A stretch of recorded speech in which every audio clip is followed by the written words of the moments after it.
Hello, you wonderful people, and welcome to another episode of Crime Centric. This being a show where it's about crime dramas that I watch. For today's episode, I'm going to talk about the latest episode of Coroner. A lot of really interesting things went down in this episode, so let's break it down. This week's case was really interesting, considering the circumstances of a guy named Derek was found dead in a house. But he looks pretty healthy, so it's like they end up looking, examining his body, and it turns out that he died from carbon monoxide poisoning, but it was like nothing in that house. There's no furnace or anything that would have created that. But then Jenny ends up finding out from the dude next door, like the leaf blower dude that kind of handyman around the place. Oh yeah, like the place is haunted. It's like, wait, what? And Jenny, not being no type of person who believes in that, I love that it starts messing with her because she literally just had a nightmare before about her house haunting her. So interesting timing. So I think because of this recent nightmare and everything, and she's kind of like, no, I don't believe in ghosts and stuff like that, but now it's kind of shaking her to her core, especially when Derek's wife Shelly moved out, because there was always something wrong with this house. Like it was always off, it was always weird, like things were just always going wrong. And he put like wallpaper on top of the wall, and peeling back the wallpaper, there's just things on the wall saying "Die Nora, die." And so basically what ended up happening is that this house went to it, like it belonged to a whole, it belonged to like a, it was a family like situation passed down, and like Nora was just trying to get rid of this house just because she and it ended up in Nora's possession, but she got freaked out because there was a video sent to her phone showing someone or something rolling up on her, recording her, which Donovan's immediately like, well, it's got to be someone, but Jane's like, or it could be something, it could be, but Donovan's like, oh, we can't really arrest a house for murder. He's like, the cuffs aren't big enough, and Jeannie just kind of gives him that look like, really? But it is an interesting circumstance of like, okay, but they end up tracking the phone data, and it turns out at that night, there were two phones. There was Derek as well as an unknown phone, and that unknown phone has been basically registered there every night. So Jenny and Donovan decide to stay in said house, and it's like Donovan said, like, oh, I've stayed in workplaces. She's like, you mean a house that literally haunts and kills people? So I love how on edge they were. In particular, Jenny's the most on edge, because Donovan's the type of person that he's like, I'm a detective, like I am someone who like, I need answers. So he doesn't necessarily believe in ghosts, but he does kind of believe in spirits, and he ends up talking about what was it, the Doopy? Essentially is like a malevolent spirit that basically sucks up like all your happiness and stuff like that. I'm like, I was like, in a weird way, you can almost say like certain regards, you can almost say that's kind of what Jenny's going through right now with everything. We'll kind of get to more of her side of things later. But then it's like, oh, it could be this, it could be a voodoo curse, and Jenny's like, wait, for real? And he's like, yeah, but Doopy month isn't till November. She's like, really, you jerk? I love like how on edge she is, but also like the moment like the blinds went up, I'm like, oh, someone's definitely doing this. Like the whole purpose of this is to scare the crap out of someone to move out of this house. But I'm like, for what purpose? Even going as far as murdering Derek. They get stuck in like the basement, but then like carbon monoxide starts pouring in, so it's like, right, who's responsible for this? And then the moment they found the leaf blower, I was like, wait, the leaf blower guy? Even Jenny says that when he moves the manhole cover or whatever to like, so he could get down there to them. And even her little words were, the leaf blower guy? Even I was like, what? He's connected to the family. Like this house was supposed to be his. And it was supposed to be like something that was supposed to be his, but he could never pay for it. And it just went from different person to different person. And he's tried to like, he stayed on as like a handyman because he wants to keep an eye on the house because it's supposed to be his. It's all he kind of has left of like of his family and stuff like that. So that's why it's so important to him, to the point he's willing to kill someone over it, because that's why he's been doing this entire time. He's scaring people away from his house so that if no one's occupying it, he's more likely to be able to get it. I guess he's also hoping that by scaring the crap out of people, it'll probably end up lowering the price. Because the problem is, as time is going on, it's gotten more and more higher price. But the reason why he in particular wanted to kill Derek is because Derek was gutting the house. He was changing the house away from what it was. Because Derek wanted to flip the house so that he could, like, him and Shelly, who are married by common law, which I think the how that works is like, Because there's certain places, I think California's common law too. Like if you're pretty much living with someone, if you've been together with someone for like 10 years, in common law standards, you're considered married. Like that applies in certain states. I don't know if that's supposed to be like at least here in the U.S. I think it works like that. Not every state follows the common law thing. Like I don't think that is a legal thing in some states. I wonder, is that supposed to be like does that common law aspect exist all across Canada or just in certain cities like here in the U.S. It's only certain states? I'm curious about that. But yeah, like that was why he wanted to flip this house, and yeah, he got killed for it. I was like, wow, almost part of he's like, that's actually kind of like a crazy reason. Like I get like your attachment to this house. It should have been yours. It was supposed to be your inheritance and everything. But it's just like, I mean, you've been kind of full-blown Scooby doing this, but you actually went further than a Scooby-Doo villain because you straight up murdered someone for it. So that was kind of crazy. Once again, it's like your typical kind of your typical situation where it's like when something goes down, it's usually, that's the interesting thing. It's like, well, it was technically the second person they talked to in the episode, because they talked to that first dude and then Ginny talked to the leaf blower dude, like the second dude. So it's just usually you see them pop up multiple times throughout an episode before you really solidify it being this one particular person. It's like, yeah, it was him the entire time. Like I said, there was almost like a Scooby-Doo level aspect to it, like I said, except for like the murder at the end of it also. That was interesting. But an interesting aspect of this episode also involved everyone dealing with their own issues. We're continuing Liam's story as he's trying to like be calm with the horse, because the horse is supposed to be a mirror. That's what it's supposed to represent therapy-wise. Like, if you're calm, the horse is going to be calm.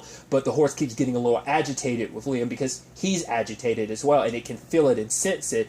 And what scares him the most is he's supposed to be leaving here in 2 weeks, and for him, it's like things are good. He's better. He hasn't had any triggers. He hasn't had any episodes, but he's scared of like, if the fact is, if I can't get this horse to see me a certain way, I think he's scared that maybe he'll backslide if he leaves here in 2 weeks. You know, that like, no matter how much work he's been putting into this, that he'll backslide and he'll be, you know, worse off again. Because part of me was almost wondering too, like, is that horse supposed to be a representation of Ginny? Like, it's like, I wonder, is that why it's also adamant for him, because he wants to try and repair things between him and Ginny? Maybe he does want to pick things up where they were left off, and now, especially now, because she has reached back out and says, like, she does want to meet and everything. So I think for him, it's like, if he's probably scared, like, if he looks into Ginny's eyes, he'll feel like she'll be a mirror staring back at him. So unless he gets himself together, then like maybe he's worried like there's no future for not just, you know, maybe he's leaning more towards Ginny, but even just then, just in general, like maybe he feels like there'll be no future for himself. So he's got to figure that out. Donovan's got to deal with the aftermath of, you know, his recent diagnosis and obviously treatment and stuff like that. So just, you know, it's something that he's battling and dealing with on his own. And it's interesting that you could say, like, you know, him and Ginny are kind of mirrored to each other, because they're both dealing with things that neither one is really opening up and talking to the other about. Because Ginny's circumstances are, like, obviously the nightmare she was having, even to the point Ross and her dad are kind of picking up on the fact is of, like, right, there's something off here. But Ginny's like, yeah, it's fine. We even see it like, you know, Clark comes to question him because Ginny figures like, right, we might as well talk about this. We might as well get out in front of it, you know. And I was curious, like, if they were going to tell the truth, but it's like, no, they skate around it. Like, she just wants to be able to say enough because, yes, her dad didn't kill her sister, so that should be enough. But Clark is like, right, you know, there's inconsistency. Like, did she go over the railings or was it from the top stair? Like, which one was it? And Gordon's kind of like, you know, what upsets him the most, it's like, right, I lost my little girl. Like, because Ginny tried to say, like, right, he was questioned, or no, I think he said himself, like, I was questioned 30 years ago about this, and there was no foul play involved. But now it's like, after all these years, you're picking at these wounds, at these scabs, and like, I lost a daughter, she lost a sister, like, do you have no decency? And Clark kind of sees himself out. And part of me was wondering, did he get pissed on purpose because he saw how much it was agitating Jenny? Like, you know, and that's the thing. Like, Jenny, during her therapy session, she, like, smacks the pillows because she's so angry. Because it's like, no matter how much she does, even forgiving herself, trying to move on, her past always comes back to haunt her. The situation with her sister. And it's like, no matter what I do, I can never escape it. And so her therapist is telling her to use that anger to actually kind of heal, that it can be used to heal. Because I guess it's like, even if it's, all emotions are there's like no invalid emotions. Like, because at first it's like, I guess it's like Jenny's worried, like, if I have this anger, I could end up pointing it at someone. But I think her therapist said it is part of your healing process, because I think every emotion you're feeling, whether it's anger, whether it's sadness, they're valid emotions that have to, whatever you're feeling is a necessary part of your healing process, you know. So I'm curious to see how that kind of plays out for her going forward, because we did, I think specifically, all of this stuff combined with what happens with Alice in this episode, which, you know, we'll get to in a second, got her to talk to Craig. She wanted to kind of, not Craig, Clark. She wanted to set the story straight. So she's like, all right, let's talk. And she's like, the truth is, and she couldn't get it out because it was too much. It's like, she starts hyperventilating and like having a panic attack, and he gives her an apple. It's like, right, scientifically proven, scientific fact, you can't be having a panic attack while you're like biting an apple. Because I think it's like, it's meant to be like, if you're doing something else, your mind becomes focused on that rather than the panic attack itself. It's supposed to kind of distract your mind. And so it's like, you know, for him, it's like, my job is to get a confession, like, or a prosecution. That's my job. But it's also to see if it's for, like, essentially, if it's for the greater good or kind of public safety. So it's like, if her dad had committed this crime, it's like, he's a murderer. He needs to be locked up. He has to pay for his crime if that was him. But it's like, did he kill your sister? And she shakes her head no. And in that moment, he recognizes, like, realizing what's happening. He's like, okay, so he's piecing it together. And he walks away, and Jenny's like, is that it? And he's like, yeah, that's it. And it's like, the question is, what will he do? Like, because Jenny was a little girl at the time. Her dad is still responsible for covering up a crime, but it was something that wasn't she like only 8 at the time or something like that? So, and for her, that was also the thing too. Like, that's the most frustrating thing. It's like, I'm being haunted by a mistake I made as a little girl. She's like, I just wanted my Legos. I didn't mean, it was just an accident, and now it's haunting me. That guilt has like been riding inside of me all these years. It's been buried in my subconscious. That's been there with me for years, and I just never knew it because I blocked out it because of the trauma. But now it's like coming back to haunt me and my dad. My dad's potentially going to get in trouble, and it's like, he still potentially could. So once again, she was a minor at the time. I don't know if that's going to change anything. Will that affect her job going forward? You know, I think that's probably like the irony behind it with her story. It's like she with her job tries to speak for the dead, and now it's a situation of like speaking for the dead. In this case, is like causing such trauma that old wounds to reopen and causing problems. Potentially, like this, if she didn't say anything, it would have led to like them still thinking her dad a bad guy. So this could still end in a certain way. It could still end somewhat badly for them. It just depends on how this whole thing plays out, how Clark decides to handle it. Like, what would be the right? I think the right thing to do was just kind of let this go. But I think maybe it's a circumstance of, I found what I found. Eventually, someone else would too. So there's no point in burying it. So maybe she should just straight out get in front of it, because there's only a certain amount of people. I don't even know if she has. I don't think she's told Ross about it. I don't remember. I know her dad, you know, obviously knows. She now knows. Her therapist knows. Donovan doesn't know. So I'm curious, like, where things are kind of going on that front. It's actually interesting that Allison would be in this episode, because just at the beginning of the episode, I was like, we haven't seen Allison yet. I wondered, and then literally as I'm thinking that, she pops up in the next scene. But this was an important episode for Allison because, River, pointing out to her, like, the guy who potentially could be responsible for her mother's death. So pretending to be a podcaster, which I think is kind of interesting timing, because literally, during... in the dark, they were trying to get information out of people related to something, if you watch the show and you're caught up, you know what I'm talking about. But I was suggesting during my review, why didn't they pretend to be like true crime podcasters or something like that? And that's the thing that Allison used to get him, because it's like, right, you want to tell your story. He's like, because at first he was kind of thinking like she was part of something that would help him. It's like, you admitted to like the 4 murders, and she's like, I want to talk about this woman, Michelle. That has to suck on some level. Like, I'm not saying she should feel guilty in no shape or form. I just think people tend to blame themselves for something that isn't their fault. And I wonder on some level, does Allison blame herself? Because she's the one that asked her mom to go out for cereal, and that put her mom in a position where she was sadly murdered. And so I think that's also a part of this. Like, Allison felt her own guilt about it, but it's more so like she needed to know the truth. And this guy wasn't necessarily going to give her any answers, because he kept being like, I don't know about her. But then, like, obviously, Allison remembers that day. It's like, it was a rainy night. It's like, yeah, it's stuck in her mind. She, even after all this time, all these years later, she vividly remembers it. She can't forget it. So for her, it became too much when she's like, it was a mistake for me coming here in the first place. But for her, it's like, she needed some kind of closure for this. She needed, just kind of like how Jenny and them kind of speak for the dead, she wanted someone to kind of speak for her mom. Because, like, even knowing the circumstances of what happened to her mom is a part of her mom's story. And it's like, that story isn't finished. Like, I need to know what happened to her. I need to know all there was to her. And even knowing, like, the end of her story is still part of knowing her. Sabina, was there to comfort her of like, whatever you need, whether you need to get away from this, whether you need to stay here, but reminding her of the wonderful woman that she is, that saying like, every step of the way of your life, your mom will be proud of who you are. But because of that, Allison's like, right, I can't lie, I'm going to tell him who I am. So he agrees to see her again, because he figures out you're Michelle's daughter. And it's like, at the end of the day,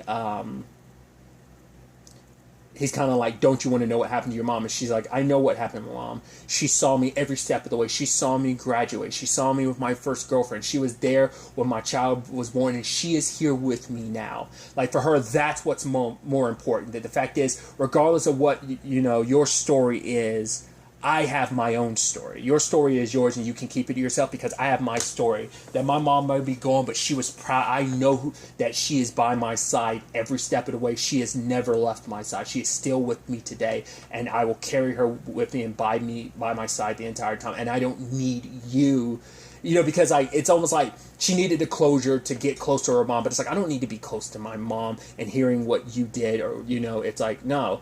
I know what you did, but it doesn't matter. I'm not going to give you the satisfaction, because you could tell, like, he's like, don't you want to hear the, like, because he knew it would string her along, and it's like, no, you keep your solitude. You're exactly where you're meant to be, and I'm leaving here. I have no reason to ever come back to you. Don't think I need any answers from you.